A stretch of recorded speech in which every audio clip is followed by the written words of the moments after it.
Hey, I have been excited to jump on here all morning and talk to you about something that you need to know. We're talking about why weight comes back after a diet. And you know what I can promise you?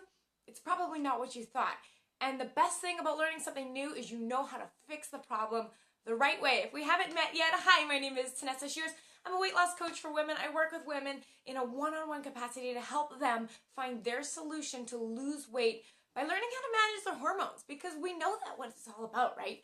If we've been jumping in on my broadcasts and the trainings for, the last couple months, you know exactly what's going on. But maybe you're wondering, I've tried to lose weight before, but it just always seems to come back no matter what I do. Or even worse, it comes back but with more of it. I'm heavier than I was when I started. So I want to dive into that here with you. So I want to start right at the beginning. So we have been conditioned for probably since the 80s that calories in, calories out is the main way that we lose weight. I mean, how many times have you gone to your doctor and they just tell you to eat less, move more? I'm telling you that is garbage, and you want to know why? A, because there's research all over the place proving this is garbage. But B, because it's not working. I mean, wouldn't you be at your ideal weight and size and health right now if it were just as easy as cut out 300 to 500 calories a day and get off your butt more? No. I mean, study after study is showing that, for our body weight, we're moving as much as we need to be moving. So there's got to be something more to it than that. And there is. And that's what I want to tell you about. So I want to give you a couple analogies to help you with this today. The first analogy the first thing I want to talk about is what our traditional diets are looking like, what we've been doing forever and ever. So we want to lose 15 pounds of fat mass. So what do? We have been told eat less, move more. So what do? We restrict calories, right? That's the obvious one. Maybe we jump on MyFitnessPal. Maybe we get out our calculators and we're calculating out how many calories we should eat per day. And if you missed the video that I did earlier this week, all about why calorie counting is absolutely pointless, I highly recommend you jump over there after this video and watch that. But we count these calories and say we're out 500 calories a day. And if you do the math, that's a pound a week we should be down. Well, how many times have you done that and you don't lose any weight? Have you ever wondered why? Have you ever actually wondered why this math doesn't work? Well, there's a really simple explanation. It's because your body is a homeostatic organism. And what homeostatic, or the root word homeostasis, means is it likes to regulate itself. Meaning, when you lose weight, it is vigorously defending that weight and trying to keep you there. And the crazy thing is, we have this notion of calories in, calories out, that calories in is the food on MyFitnessPal when it's calculated out, and calories out is exercise. Well, I hate to break it to you, but the body burns calories in so many ways aside from exercise. And I mean, this might be really interesting to you. And I'm taking this note that I'm going to read you right now, right out of The Obesity Code by Jason Fung. So look at this. Possible use for the calories you eat. And I mean, we're walking around here thinking that exercise is the only way we burn calories. Not true. Listen to this. These are the other ways your body uses the calories you eat. Heat production, new protein production, new bone formation, new muscle production, cognition, like thinking with your brain, increased heart rate, increased stroke volume, which is how much blood your heart pumps every single beat, exercise and physical exertion, which we think is of the main one, detox of the liver. Your body uses calories to detox in the kidney. Your body uses calories in digestion with your pancreas and your bowels. Your body uses calories for breathing and in your lungs. Your body uses calories for excretion in the intestines and the colon, and for fat production. You see this list here? It's long. It's really, really long. Your body is using calories for all of those things. So here's what actually is happening in your body. You decide to cut 500 calories out of your diet. And then you think, oh, I'm just going to keep exercising like this and I have a 500 calorie buffer. Wrong. Here's what happens. Your body goes, uh-oh, we don't want anything to happen. We like where we are. So we need to start affecting these other processes to bring our energy exertion down. So what happens is, say you eat 500, so here's metabolism, and it's revving up here, and normally you eat this. If you bring your calories down here, your body adjusts its calorie burn to meet it. And what it does is, say you're holding exercise the same, it slows the heart rate. It slows the energy it puts into muscle production.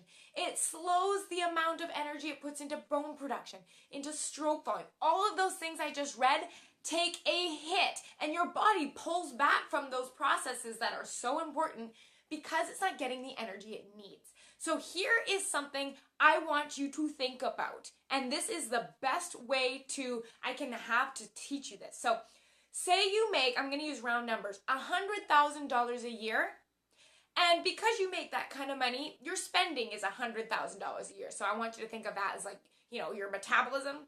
You burn 1,000, or you eat 2,000 calories, so you burn 2,000 calories. So here, think about this. If you were making $100,000 a year, and all of a sudden you got a massive salary cut, and now you're making $25,000 a year, would you still be spending $100,000 a year? No, you adjust your spending to reflect what's coming in. Your body does that. What your body does is, if you're normally, intaking 2,000 calories and you adjust down to 1,400, it's just like how you'd adjust your spending down so you're not going overboard. You don't want to be out at the end of the day, so your body adjusts the energy it spends. That's why the scale doesn't move, and we get so frustrated and we're like, what the heck is going on? Why aren't we losing any weight? And I mean, you can play tricks on your body and, really cut your calories, and you dang well will lose weight. But here is the thing. Those of us that have or still do suffer from, either feeling not comfortable in yourself, you have too much fat mass, you're heavier than you want to be, your body's not in the shape you want to be in. Our bodies have a set point for body weight. Those of us that are struggling with our weight have a higher set point. Meaning, if your body weight is set at 190 pounds, your body is going to fight like crazy to keep your weight there. Meaning, if you start eating more, your metabolism goes up to accommodate those extra calories. If you bring your food down, your body slows down your metabolism to match those calories. So the thing is, we then have to ask, well, if calories in, calories out doesn't matter, what the heck? How can I change my set point? If your body is struggling to stay at 190 pounds and you don't want to be there, why did it get there in the first place? How can I bring it back down?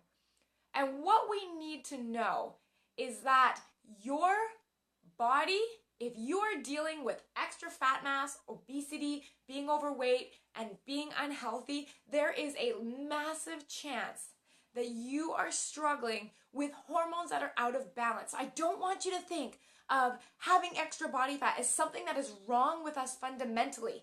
When we are carrying extra body fat, all that means is that there is a hormone imbalance taking place in our bodies that we have not addressed. And those two hormones are insulin and cortisol. And I would highly recommend you scroll back through the videos that I have done in the last couple weeks, because I have talked in depth, especially about insulin and how to bring insulin down. Because when we are chronically overeating garbage and processed foods and refined flours and sugar, this hormone called insulin is high in the body. And high levels of this hormone goes into the brain and affects a region called the hypothalamus. And what it does is it continues to bump that set point up. So by not dealing with this hormone imbalance and chronically having the high hormone insulin, it tells the body to bump up the set point.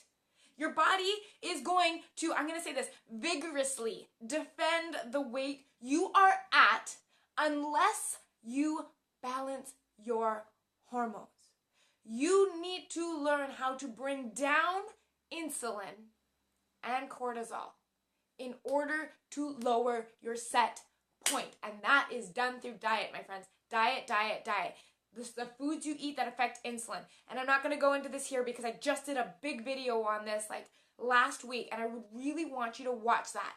and it will change the game. You are not regaining that weight because you don't have willpower. You are not regaining that weight because you're overeating. You're regaining that weight because your hormones are out of balance, and if you choose not to do anything about this hormonal imbalance, you will continue to bump your set point up, and that is why you aren't losing the weight.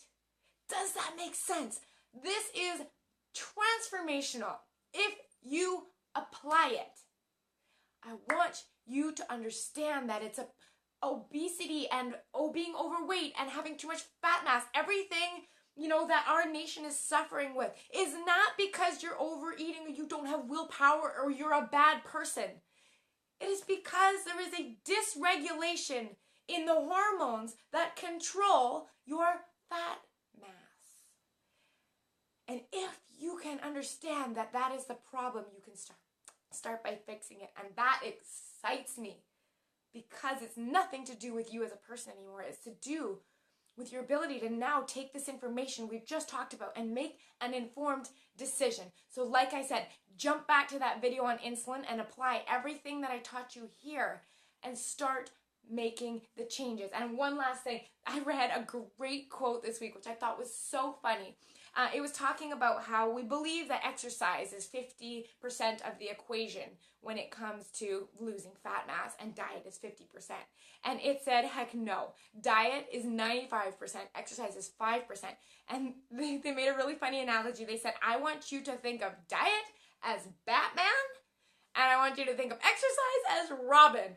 Batman and Robin. One is the star of the show and gonna get all your results, and the other is just for support and for health reasons. And I plan on talking all about that a little more in a video next week. But until then, I want you to take action on what you learned today. If you are struggling with feeling uncomfortable in your skin and carrying extra body fat and knowing there's a healthier way to live, I have just told you what to do about it. Now, are you going to take action on that? And you always know, I work with women one-on-one in a coaching program called Body Smart. So if you need help, shoot me a message. Let's link up. Let's get on a free call and let's talk about if this is the right step for you. If you're stuck, I have the answers. Let's work together. But otherwise, enjoy the rest of your day. Have fun applying this stuff. It's going to change your life, you guys. Just take action on it. You got to plan for it. So we will talk soon. Have a great week. I'll talk to you soon. Bye.